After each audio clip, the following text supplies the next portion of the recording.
Alright, so this took quite a while to charge from full. We had a problem with the flashlight. It wouldn't turn on. I don't know what's up with it. It just wouldn't turn on, and it would kind of flicker and do this funny little crap. Like, you know, I pulled the battery and it said 3.9. So the battery took 859 milliamp hours to top off from 3.9. So I don't know what the difference in that is, but it's at 4.2 now. I'd have to ask somebody that knows. Well, I'm sure I can go look online. But anyway, we found one cable that fits here, but this thing is really a pain. Also, the rubber on here, when you go to open it, it's very stressed, and it turns from black to like whitish gray because you can see it's about ready to snap. Let me see if I can show you. Also, this thing heats up really hot, really fast, and apparently it doesn't like something.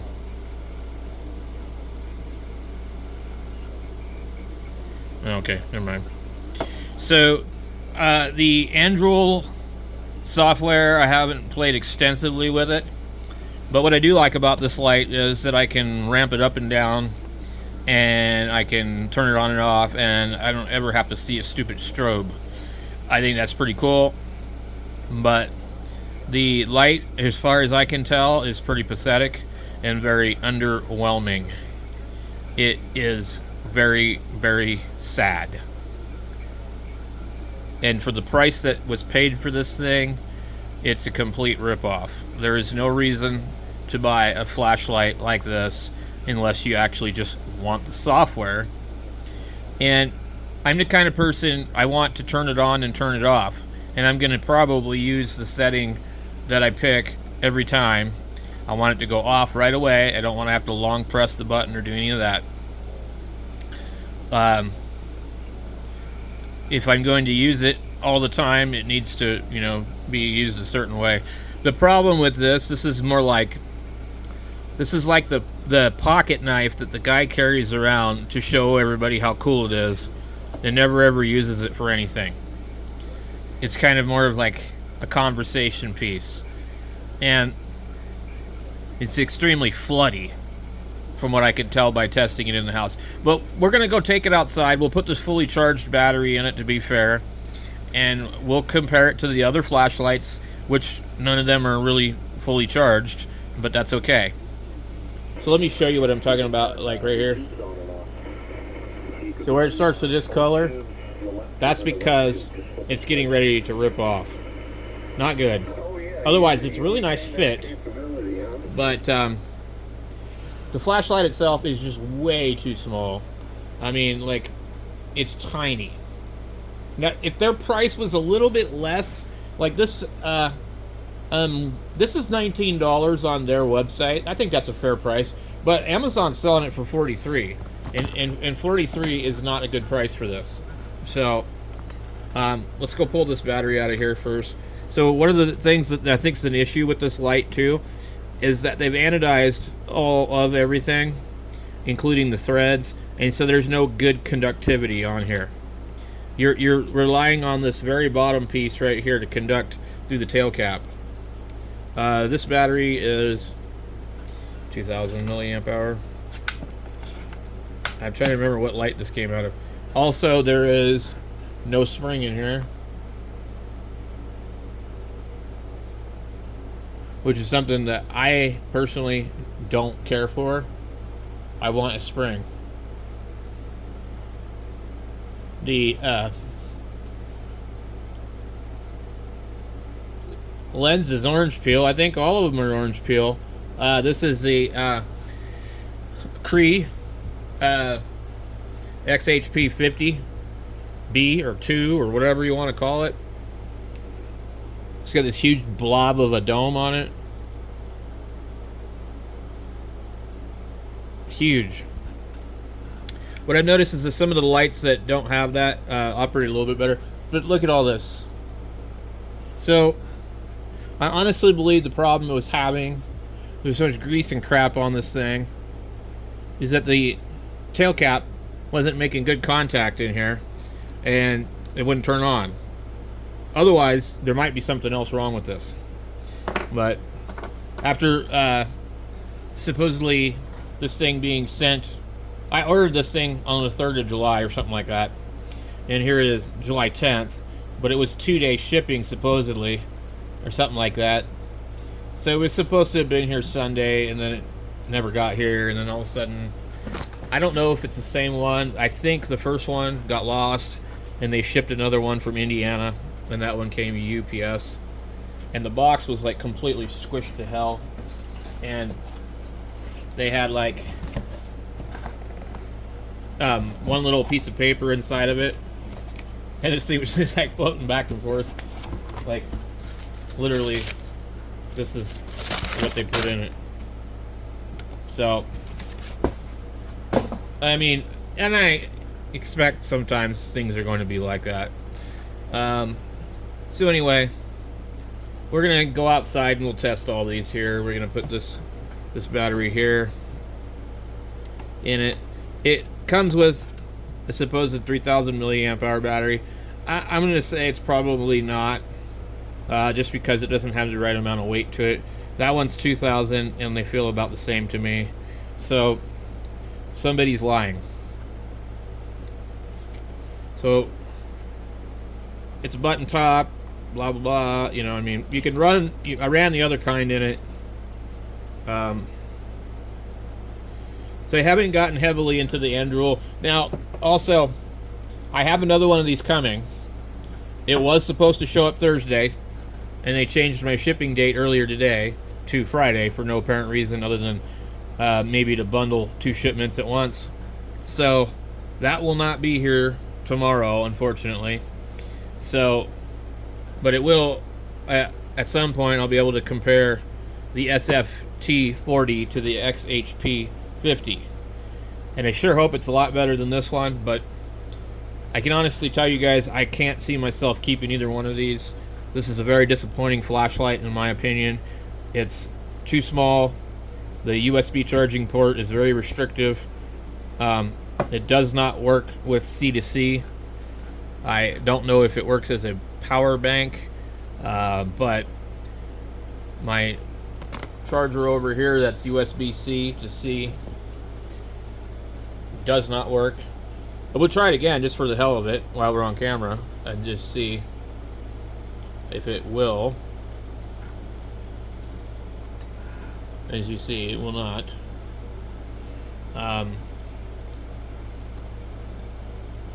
That one actually does fit. It's kind of funny, one of my few cables that actually fit, and there's no way for me to use it because C2C cables have a chip in both ends basically, and I don't know the full deal on it, but it's obviously something that these devices don't support. So out of all the flashlights that I have, the Naboo is the only one that supports C2C. Everything else does not, so you know, it's not a surprise that this one doesn't either.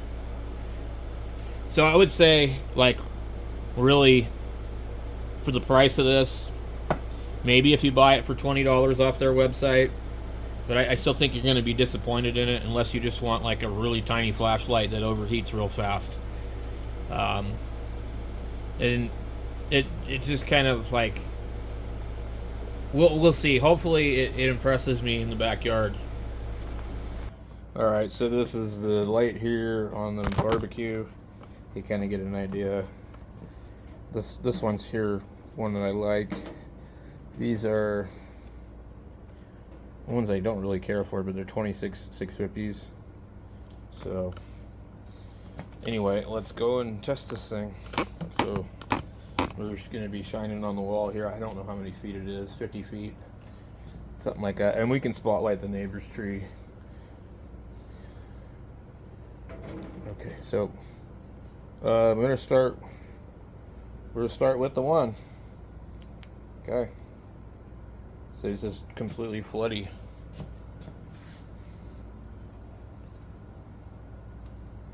And let's see. I'll go over here.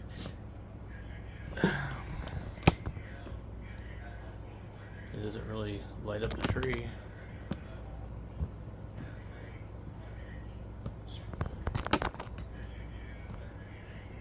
Okay, let's ramp it up. Maybe it's not all the way up.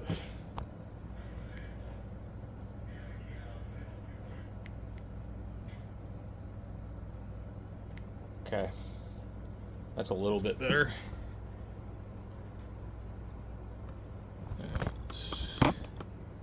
Let's see.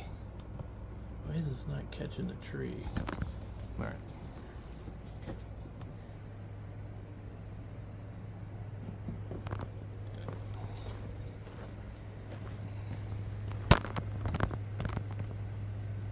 So you can see it's lighting up the tree.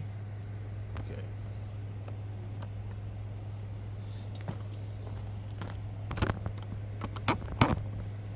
But it's very, very floody. Alright. Let's put it straight in the air. Let's see what the beam looks like.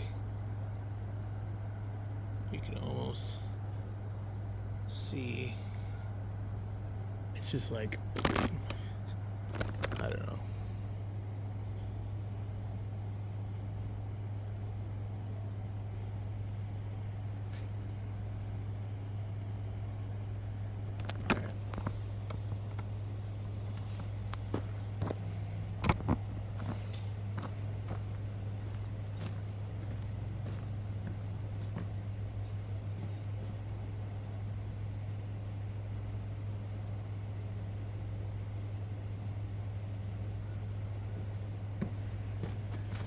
Okay, now we're gonna try this one to 26,650.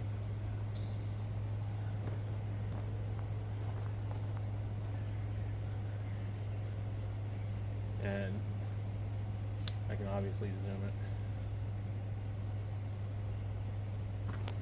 it. And then let's just say I wasn't zoomed in and I want to do spotlight the tree.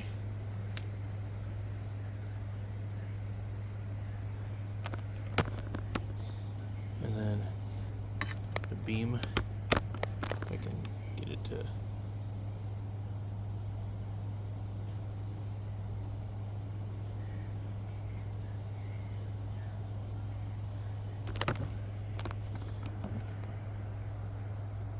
so this one's actually pretty good.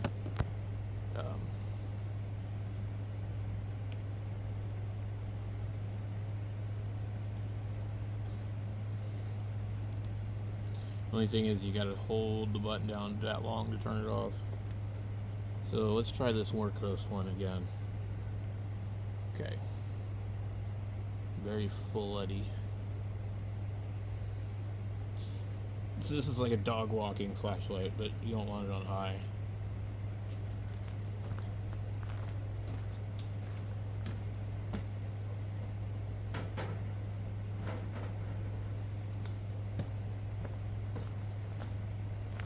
Okay, so then there's this one. It's got this funny name on it, and it's also a 26,650.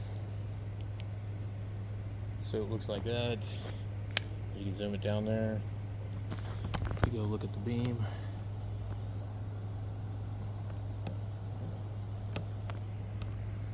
And if we go over here to the tree,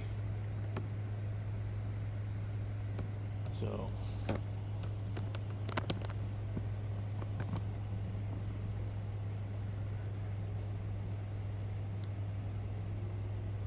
It's about the same as the other one, but it has a different focus to it.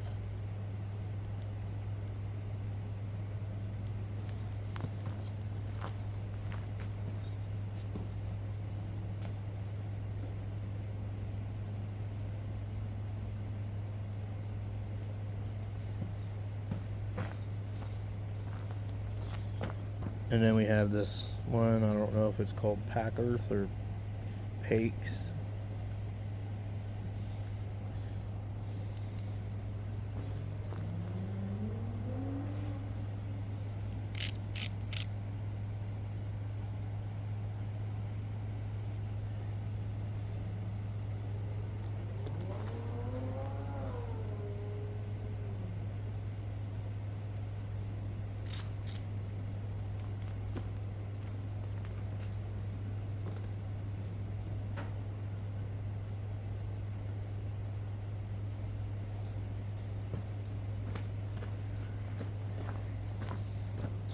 And then we have this Naboo.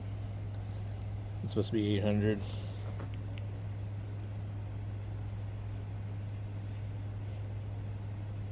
It doesn't zoom down real far at all, but it is definitely bright. And one click turns it off, which is great. Now this is my favorite one right here.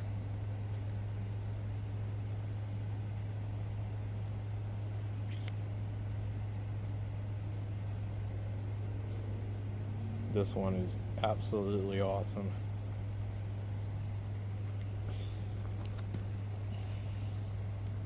Now watch this, we're going to go over to the tree. You can see the tree. See the beam? Look at that. It's crazy. One push turns it off. That's my favorite light. So unfortunately, I can't recommend the wurkkos light to anybody.